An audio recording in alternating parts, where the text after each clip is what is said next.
Mahal ka namin. Andito ako. Hindi ako parang pinsan. Nimya, para mo na rin akong kapatid. Tulungan mo yung sarili mo. Huwag mong gawin to. Huwag mong gawin to sa bata. Nimya, tutulungan kita. Andito ako para sa'yo. Mahal ka namin, Nimya. Bakit? Kasalanan na bang uminom ngayon? Ano kinalaman na pag-inom ko dito sa kasong to? Umiinom ka kahit alam mong buntis ka? Magulo isip ko nun eh. Objection, Your Honor. Nahaharas na yung client ko sa mga personal na tanong na wala namang kinalaman sa custody ng bata. Overruled. Paano magulo ang lahat? Gusto ko lang takasan lahat. Magulo nga isip ko nun eh. Wala ako sa tamang katinuan. Wala sa tamang katinoan? Lasing dahil sa alak? Alam niyo naman nagdadalang tao kayo pero umiinom pa rin kayo? Gusto ko nga takasan lahat.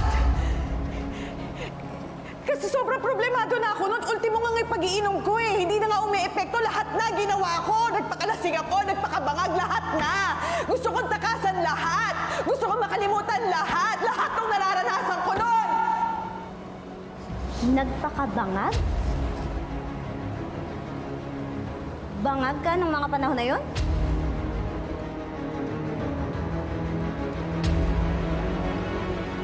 Tigilan mo na yan. Parang awa mo na. Tama na. Tama na. Huwag ka nang uminom. Hindi na to pwede. Tatapon ko na lahat to.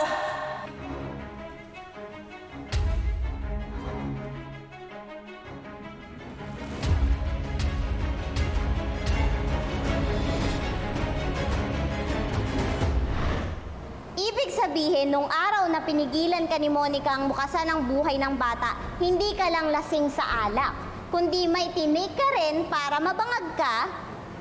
Were you under the influence of illegal drugs?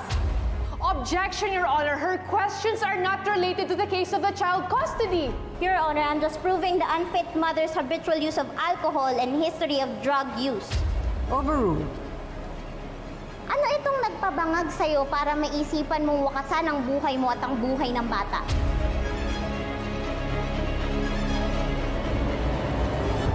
Hayop ka, Monica.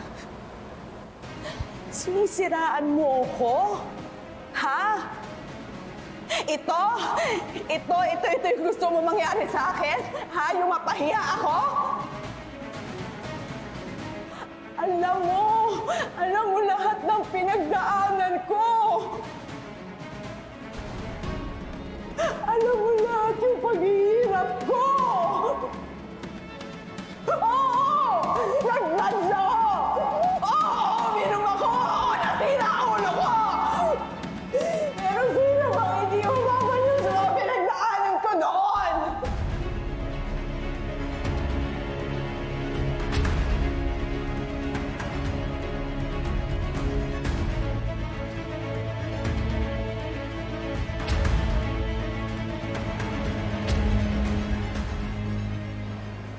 Pero noon yun! Noon! Order in the court!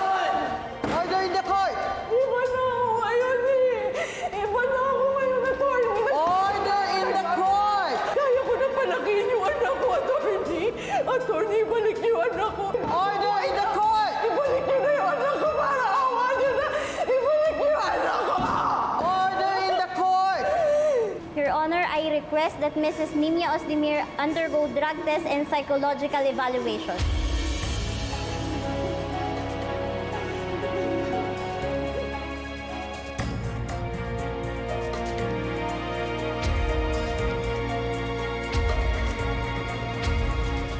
No further questions, Your Honor.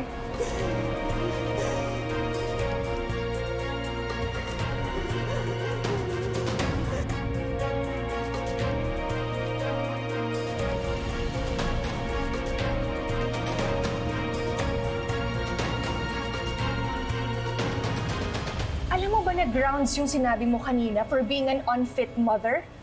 Bakit ngayon mo lang sinabi to? Attorney, matagal na yun eh. Hindi ko na ginagawa yun. Hindi na ako gumagamit. Noon pa yun. Nagbago na talaga ako. Yung ano lang, yung pag-inom ko lang naman talaga. Umiinom lang naman ako kapag kailangan eh. Parang ngayon, nai-stress na ako. Kailangan ko na uminom. No, stay calm. Hindi pwede.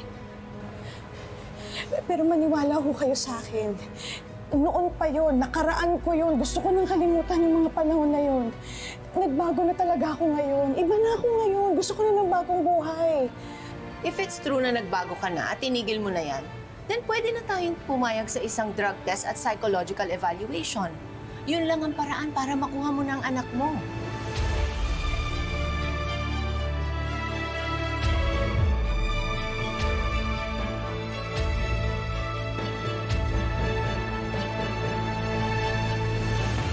Kay Attorney Lilet talaga kayo dapat magpasalamat. Dahil siya ay nakaisip ng strategy sa cross-examination. Eh, sa kakanood ko ng teleserye, tsaka ng reenactment ng Abot Kamay na Katarungan. Pero salamat, Attorney Ignacio. Malaki ang naitulong mo. Ito naman.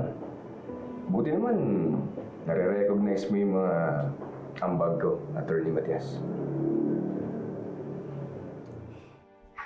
Attorney, nadala talaga ako kay Ninya kanina eh. Naawa ako sa kanya. Kailangan ba talaga yung ginawa natin para mapatunayan na unfit mother ba yun? Kailangan natin mapalabas yan sa korte. Kailangan natin magkaroon ng rason para mapatingnan si Nina. Kung nasa tamang pag-iisip pa siya maging isang ina, at kung magaling na siya sa pagiging alcoholic at paggamit niya ng illegal na droga. Yes, my love. I'm fine. I'm okay. We're going to have a child. That's why I'm in the Philippines, right? I'm going to bring our child there. We will have a child, I promise, okay? We will have a child.